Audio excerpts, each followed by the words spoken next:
Vamos a seguir hablando de lo que ayer fue un caso que remeció las páginas judiciales, las páginas policiales también y las páginas que te suelen contar historias de presunta corrupción. El caso de la minería ilegal, el caso de un supuesto pago de $1 millón en coima a una fiscal que investiga lavado de activos para que se devuelva una carga de oro, presumiblemente de origen ilícito, a su propietario. Una persona, un empresario minero, familiar de los Ciucho, ¿no? Esta fue la gravísima acusación que hizo Ana Ciucho ante el periodista Beto Ortiz, y a partir de eso se empiezan a conocer más datos, Lore, y hay una reacción de la Fiscalía, porque decíamos, ¿en qué momento va a salir a hablar la Fiscalía? Sobre todo cuando una figura como la de una representante del Ministerio Público que investiga lavado de activos y que es alguien a quien se le exige no ser corrompida, habría sido receptora por intermedio del presentador de televisión Andrés Hurtado de una coima de $1 millón. Un monto enorme, una acusación gravísima que ha merecido respuesta del Ministerio Público. En un comunicado anoche desde la Fiscalía daban cuenta de lo que ha sido un traspaso de información, es decir, el caso, la denuncia periodística, la revelación hecha por Ana Ciucho, termina generando que desde la Fiscalía digan, ojo con esta fiscal. Hay que dar aviso a la Autoridad Nacional de Control Interno, que es un órgano de control, un órgano de fiscalización de los propios fiscales, porque hay alguien que chequea precisamente el comportamiento de los fiscales, si cumplen bien su función o si en todo caso son acusados gravemente como de esto, de recibir coimas. Y en el comunicado se da cuenta de una presunta infracción, ¿no? Porque en ese momento no podemos confirmar que efectivamente haya recibido ese dinero. Esto se investigará, pero ya el solo señalamiento ha sido, Lore, lo último que hemos tenido de parte de Fiscalía.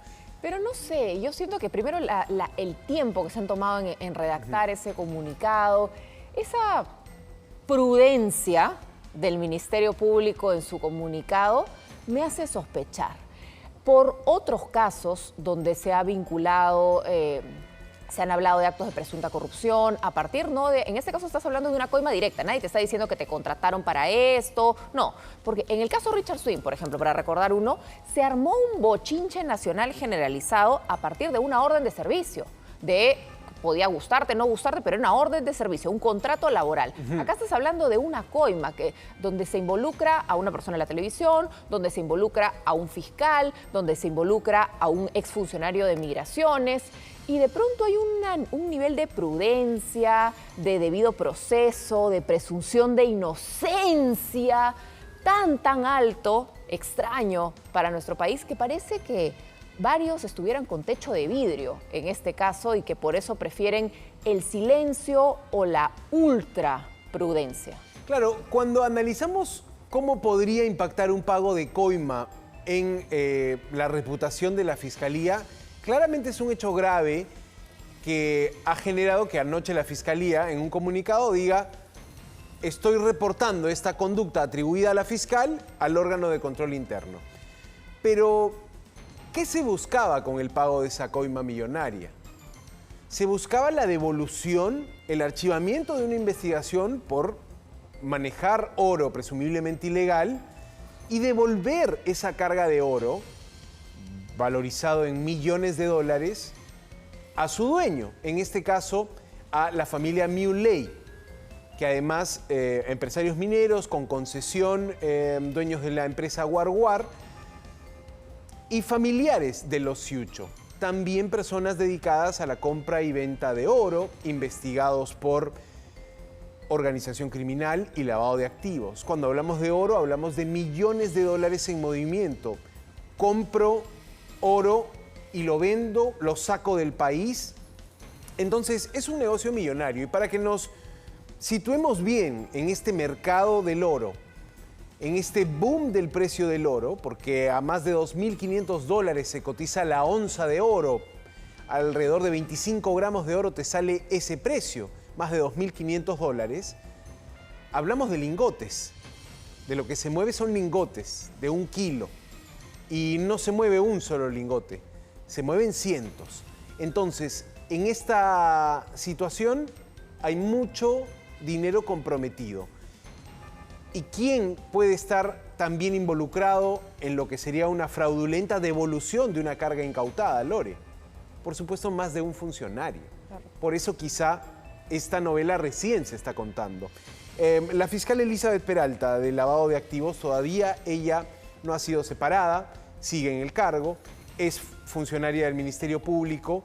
Lo que se tiene es la apertura de un caso a nivel interno de indagación, a ver si toda su conducta, al menos en este movimiento señalado de incautar y después devolver una carga de oro, ha sido correcta.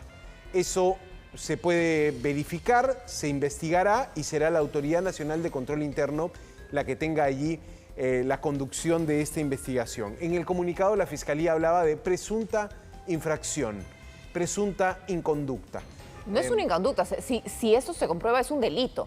Una inconducta puede ser que el fiscal no pidió a tiempo una prisión preventiva o mandó al archivo un expediente porque no valoró adecuadamente las pruebas. Esta fiscal que terminaron destituyendo porque tenía que ir a saludar a su suegro, entonces no podía ir a hacer el requerimiento que le tocaba frente a la justicia. Esas son inconductas funcionales. Acá estás hablando, si es de comprobarse, por supuesto, de un mega delito y de un mega escándalo. Por eso digo, ese nivel de prudencia y de presunción de inocencia desde la Fiscalía suena como que vamos a revisar esta presunta inconducta. O sea, ahora llamamos inconducta recibir presuntamente un pago de $1 millón.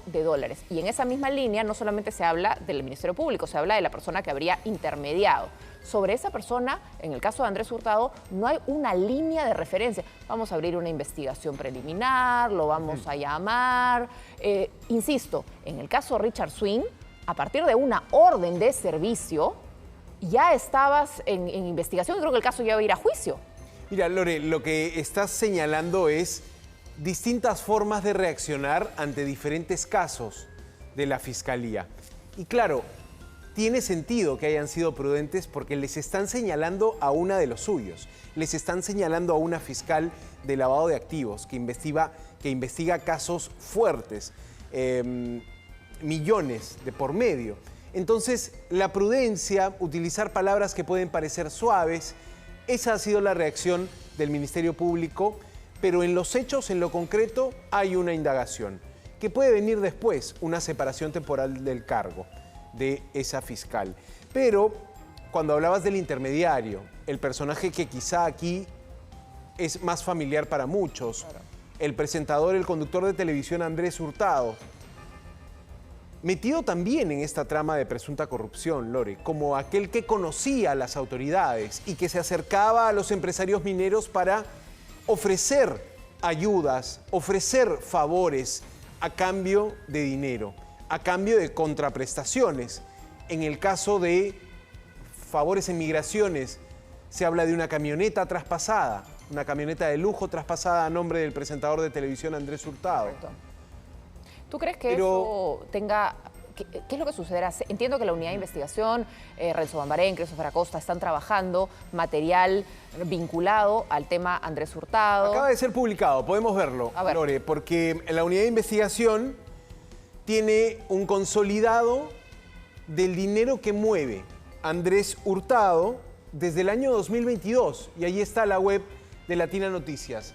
Productor de Andrés Hurtado recibió 650.000 soles de Renovación Popular con fondos públicos. Es una investigación hecha por nuestro compañero Renzo Bambarén y da cuenta que desde el año 2022 el productor televisivo del programa Porque Hoy es Sábado con Andrés brinda servicios a Renovación Popular, partido que paga este servicio con fondos públicos y que reporta estos servicios a la OMPE.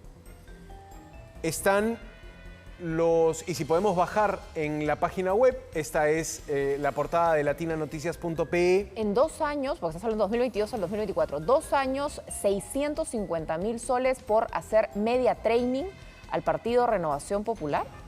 Aquí lo que se puede entender es que el programa es utilizado, ahí está, ¿no? Sí podemos ir bajando como para Tener más detalles. revisar la información.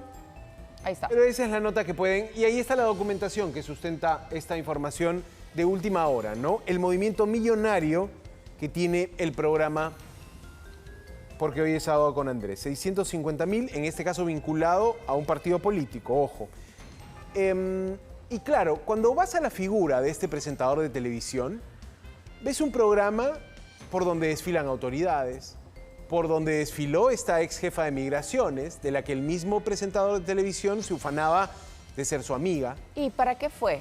O sea, ¿cuál era el rol de la ex? Normalmente lo que se hacen son lo que podríamos decir publireportajes, lo que sería, se entrega ese espacio a adular al personaje que está allí sentado, ¿no? Y esa forma de, y esa adulación no sería gratuita, es la presunción. Esa es la presunción, ¿no? Que después, que esa sería la contraprestación de un servicio que pasa por... Un publireportaje. Exactamente, ¿no? Tener un espacio donde la persona puede comentar Lo su que vida, hace, su vida. Y sus obras, su trabajo, y ese espacio... es una plataforma para. Exactamente. Entonces, lo que tienes es, por un lado, el tema Ciucho, la investigación que conduce internamente la Fiscalía sobre una fiscal de lavado de activos señalada de recibir una millonaria coima, el intermediario Andrés Hurtado, y esta nueva investigación de Latina Noticias que te dice cómo funciona ese programa. Cómo funciona y cuánto dinero pueden recibir los productores por negocios paralelos, pero que podrían estar ligados al propio funcionamiento de ese espacio televisivo, ¿no? Porque se entiende que este dinero ha sido recibido por otro concepto, por el concepto de media training, de entrenamiento para... Vocería, para hablar, para ante ser medios. candidato, etcétera, ¿no? Esto solo está empezando, Lore. Les recomiendo que entren a latinanoticias.pe para que vean este informe completo sobre la producción de Andrés Hurtado, Buena cara, el ¿no? movimiento de dinero. 650.000 soles por 2 años de media training. Hay empresas que se dedican al media training y yo no sé si cobren prácticamente $80.000 al año por vocería, ¿no? No sé a cuántas personas estarán entrenando. El flujo de caja, muy fuerte, mucho dinero, más de $500.000 en este caso vinculado a un partido político. En el caso que te vengo contando, vinculado a intercambios de favores. Fiscalía, Superintendencia de Migraciones y empresas mineras, empresarios mineros investigados por presumiblemente hacer este negocio de manera informal, de manera ilegal. Para entender un poco más cómo se mueve la minería en nuestro país, hablamos con alguien que conoce el tema, pero que está en la otra orilla, en la orilla de la defensa ambiental. El abogado César Ipenza cuenta cómo opera, cuántos millones de dólares mueve al año la minería, que ya superó en ganancias al narcotráfico, Lore. Y cuenta también cuál es el plan para que este formato, el llamado reinfo, un trámite sencillo que hay que hacer para legalizar la venta de oro, para blanquear la venta de oro, hay políticos que están planteando extenderlo 3 años más. Vamos a escuchar lo que nos dijo este abogado. Sí, lo que estamos viendo es la evidencia de cómo funciona lamentablemente esta actividad, donde se usa ya no solamente políticos, sino autoridades, actores, o entre comillas, actores de información pública, ¿no? De medios de comunicación, para facilitar esta actividad ilegal que mueve una cantidad tremenda de dinero. La Unidad de Inteligencia Financiera ha calculado más de 8.500 millones de dólares en los últimos años, que supera el narcotráfico, supera los delitos de corrupción, pero nuevamente no solamente hablamos de un delito ambiental cuando hablamos de la minería ilegal, sino estamos hablando de que para poder funcionar necesita disfrazar la realidad, ¿no? Y usan actores diversos, utilizan políticos, utilizan gente que les facilite el camino para poder blanquear este oro ilegal. Y esto es lo que está destruyendo lamentablemente no solo los ecosistemas, sino a la sociedad y a la viabilidad de nuestro Estado, porque estos grupos ilegales cada día cobran mayor poder para poner su agenda y para poder facilitar el ejercicio de esta actividad. Recordemos que ahorita pronto, el 31 de diciembre de este año, vence el proceso de formalización minera que permite disfrazar a los mineros ilegales de informales y seguir comerciando oro, ¿no? Y ya se están moviendo los mineros informales para que se siga extendiendo en el tiempo esta actividad ilegal, lamentablemente, ¿no? O sea, esta industria que genera preocupación, que genera delitos conexos como la trata de personas, el tráfico de armas, el tráfico de explosivos y dinamita, podría tener un aliento de 3 años más, Lore, ¿eh? Esto es lo que nos está advirtiendo este abogado experto en derecho ambiental. La situación está todavía por conocerse a nivel de cómo finalmente se consiguió devolver este oro incautado. Pero día a día sale oro ilegal de nuestro país. La principal ruta de salida, Bolivia. 80% de todo el oro que sale de Bolivia para el mundo es peruano. Ya es una industria que superó, ya es un mercado que superó al narcotráfico, ¿eh? Y hay zonas que ni siquiera conocemos de nuestro país que son polos de extracción de mineral. Las que ya conocemos son Madre de Dios, ya conocemos la situación en el bosque seco de Piura, por ejemplo, la zona de Suyo, zonas áridas, ricas en oro, donde se hace una extracción también brutal. Pero también, Lore, Arequipa, podemos decir, el norte de Arequipa, la zona más cercana a la región Ica, allí hemos visto guerras de extractores a balazos enfrentándose, 14 muertes en el año 2022 en un enfrentamiento. Entonces, es algo más grande de lo que parece. Y ahora estamos viendo cómo ese dinero a veces fluye a instancias donde no debería correr dinero. Si algo son los fiscales, son personas que persiguen el delito. Y ahí vemos muchas veces cómo desde la política no se hace nada para detener, legislar y contener esa minería ilegal. Todo lo contrario, se dedican a legislar o a impedir proyectos de minería formal, proyectos de desarrollo minero con respeto al medio ambiente, con desarrollo para las comunidades directas e indirectamente afectadas o vinculadas a la extracción minera, pero no. Contra ellos sí, toda la sobrelegislación, contra ellos las movilizaciones y la protesta frente a la minería ilegal que se lleva 8.000 millones al año, no se hace nada, que contamina, que también está vinculada a la trata de personas, a la explotación laboral, a situaciones de vulneración de derechos por donde se mire, al asesinato. Claro, destruyen el medio ambiente, destruyen las cuencas de agua, pero ahí no se legisla, ahí no se mira. Al contrario, se hacen todos los esfuerzos posibles para romantizar al minero artesano, al que prácticamente lava su pepita y la usa para sobrevivir como si fuera una papita milenaria que cultiva en su tierra. Bueno, es verdad que la minería es quizá uno de los procesos o de las actividades extractivas más antiguas en el Perú. El Perú es minero y el Perú es agrícola, desde los orígenes de las primeras civilizaciones. Eso está registrado. El problema es qué hemos hecho como Estado, como nación, para ordenar esa actividad. Y lo que hemos hecho es fracasar.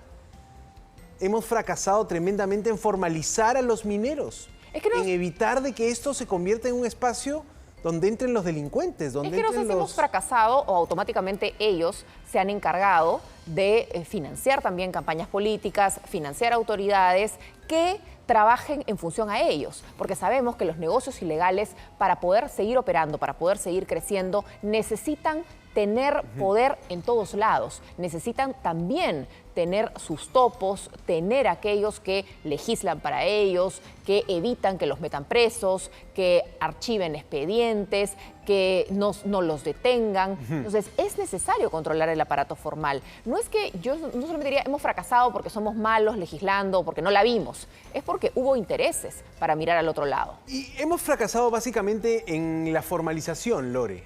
En ese detalle que hay que tener y en ese convencimiento que hay que tener para hacer de esto una industria buena, para hacer de esto como lo que es la gran minería. Pero con eso se meten. Si tú te das cuenta cuántas veces cuestionan a esa minería, la satanizan. Hoy que estamos hablando de Tía María, que el objetivo es destrabar Tía María, ya salieron desde el Congreso todas las voces diciendo de que Tía María no va de ninguna manera sobre mi cadáver. Y sin embargo, ese mismo tono no se lo escuchamos con los mineros ilegales. No les escuchamos toda esa contundencia ver con ese negocio ilícito. Porque la minería ilegal financia muchas veces la política. Entonces, es un círculo vicioso. Es un círculo que no parece tener fin. Y ahora lo que estamos viendo es cómo para recuperar una carga incautada no les cuesta nada romper manos. Romper manos con los millones que te genera esa industria. Así que, Lore, estamos siguiendo las reacciones a nivel fiscal.